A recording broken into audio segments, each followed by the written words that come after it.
really look forward to having this conversation about aligning your career values and making sure that you're ending up in hopefully a next opportunity that does really align well with what is really important to you in this process. Yeah, thank you all for sharing. I think values are something that are very personal to us, and it's really important as we think about kind of the long-term sustainability of our career path, that we are putting our values at the center of that. And it can be tough in scenarios where I didn't ask to be looking for work right now, or I'm exploring because the pandemic has destroyed my industry and I have to think about something else. When we haven't initiated this urge to move into the next step, it can be hard to take the pause and really think about aligning it with your values. However, for the long-term impact, it is really important to keep your values in mind so that you do end up in a new opportunity that is the right fit for you, as well as a good opportunity. When our values are aligned with our role, our organization, the business we're working for, we ultimately feel more motivated, engaged, productive, and we can get a lot more value out of the opportunity, in addition to feeling like we can contribute in a positive way. And so our aim today is to give you some intentional time to think about your values and what are important to you. And then at the end, we'll have an opportunity for you to practice how you communicate your values and express that to other people, whether you're doing that for interviews, networking, just connecting with other folks, however it may be. But knowing your values is one thing, communicating them is another. So that's what we're trying to tackle today. I wanted to give us an opportunity to talk about, okay, well, what is core values, right? This word gets thrown around, but what does that actually mean? And what does it feel like when there is misalignment? So how do you recognize when your values are not necessarily aligned in this process? What comes to mind for you when you hear the words core values? And how do you know when there is misalignment? This is us grabbing the knowledge within the room and sharing your expertise with one another. Oh, I like what's coming up. Non-negotiables, internal compass, things that matter.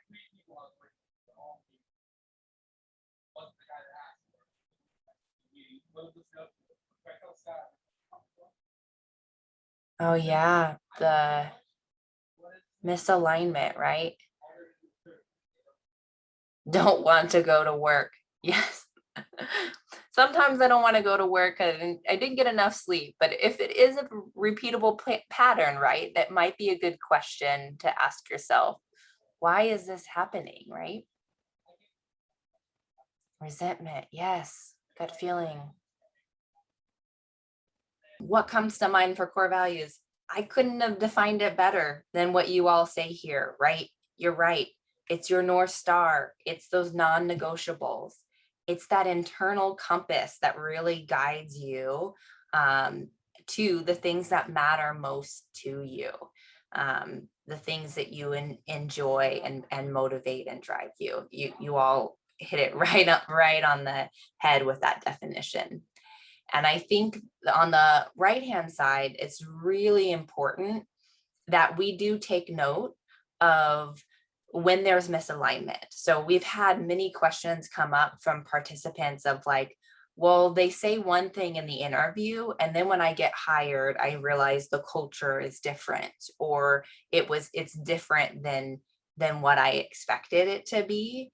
And so I do think that it's important that you know for yourself, what are those clues? What are those signs when there is misalignment, so that you can take that pause ask yourself some questions, and make an intentional choice about how you proceed forward in that work environment, and maybe how you start planning how you're going to move out of that work environment potentially on this.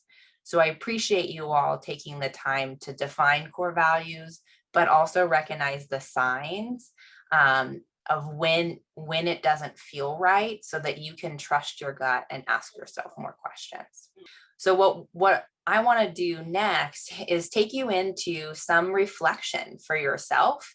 I saw a list already of some core values pop up. And so some of you may be really connected to the values. And some of us may not have thought about this for a while. And so our values might have shifted in the way that they play out in our life. And so it's always good to take a pause and look at this. So I want to take you through just some reflection for yourself. And then we'll have an opportunity to talk a little bit more about the values and the things that are coming up. So the first one I want to ask you about is, what is one impact that you would like to make in your life? What is one impact that you would like to make in your life? This is free write for your eyes only. The next thing I want you to think about is, when you look at that impact that you're trying to make, what's the driving force behind that? What motivates you? What's that drive to have that impact? This is my next reflection question, and then we'll have an opportunity to actually look at a list of values and identify ones that stand out to you. But values are something that is broad in the sense, right? My core value could be the same as someone else's core value, but because of me as an individual, my skill set, how I show up, I may live out those values in a very different way because of who I am as a person. And so this next question I want you to think about is really about personalizing it to you and how you would live out those values. So I want you to take a moment to write, in what moments do you feel most fulfilled? It's a big question. I'm only going to give you a minute to write on it. But what comes to mind first? And again, this doesn't have to be, I did say most fulfilled, that was bad on me. In what moments do you feel fulfilled? Maybe that's better, right? It doesn't have to be the most fulfilled, but in what moments do you feel fulfilled? These questions are the things that can ground us in understanding ourselves more and the values that come up for us. And so before we go on to looking at a list of core values, I would just like to open up the floor to anybody that would like to share kind of what stands out to you about your answers to those questions. And feel free to type into chat your thoughts as well. Oh, Brenda, I love that, right? When you're doing work, it doesn't feel like work. When it's aligned, when it feels good. Yeah. What else stands out to folks? Feel free to type into chat or unmute to share. I'll share one thought for myself as I go through this reflection throughout different times in my life. The things of when I feel most fulfilled do change. I'm learning and growing. My skill set changes. And so the way that I do show up and live out my values, even though my values typically stay very similar, the way that I live them out is different. And so when I feel most fulfilled, that's a question that I like to come back to often to make sure that I'm still aligning that with who I am in the moment. I'll also chime in really quickly, Tina. In my experience, I found that things that I thought were aligned enough. So there was an organization that I worked for that I was like, this is a great organization. They do great work. I feel very aligned with their mission.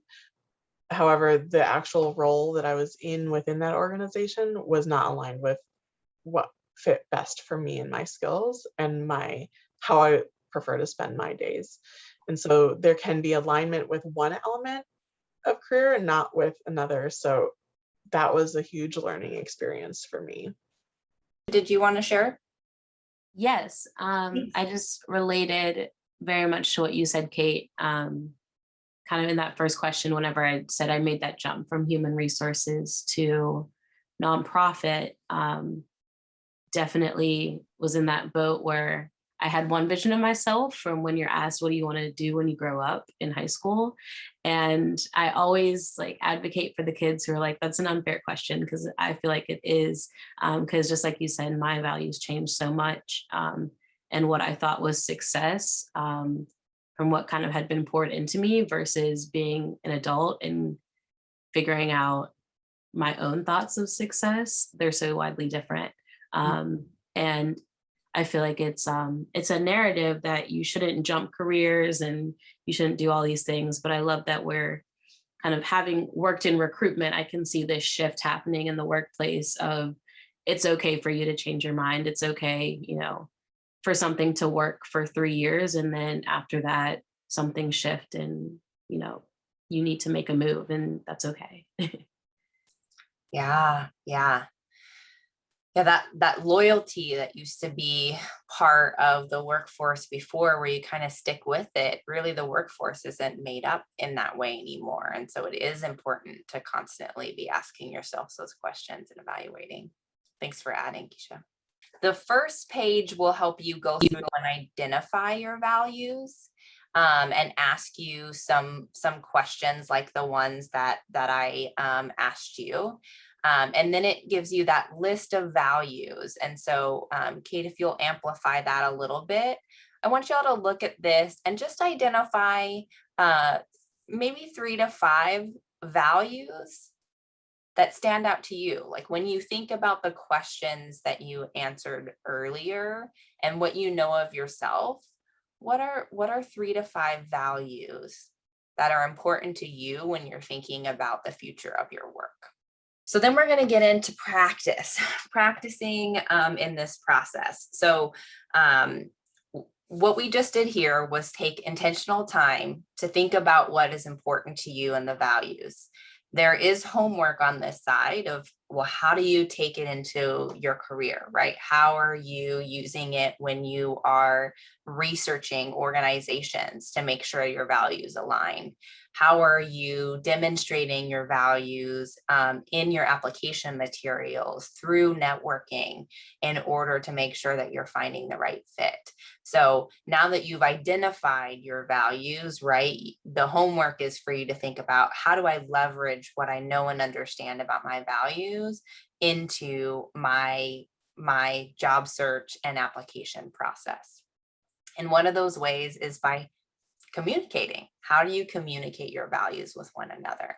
So we know that folks come to these sessions in a variety of different places and have different access to technology. And so this is a good moment where we want you to make sure that you're leaving with values and a process in order to understand your values more. For those of you who are able to come on mic and potentially video in the breakout rooms, get your notes ready.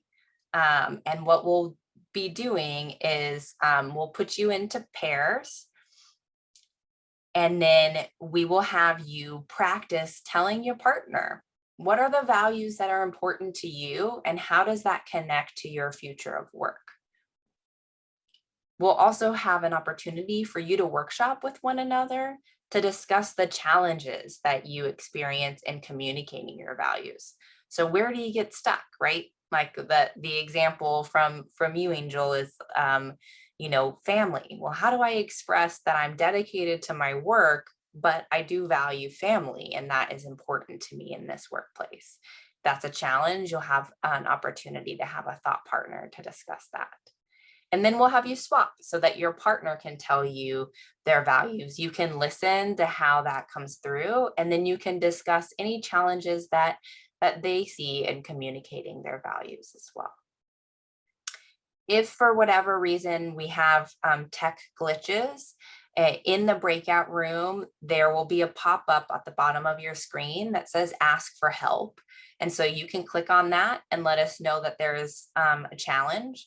We'll let the rooms settle for a moment, but if you end up in a room by yourself, that is not on purpose. We don't want you to feel like you're talking to yourself in that. So ask for help or come back to the main room, and we'll make sure that you get into an active room where you can practice with one another.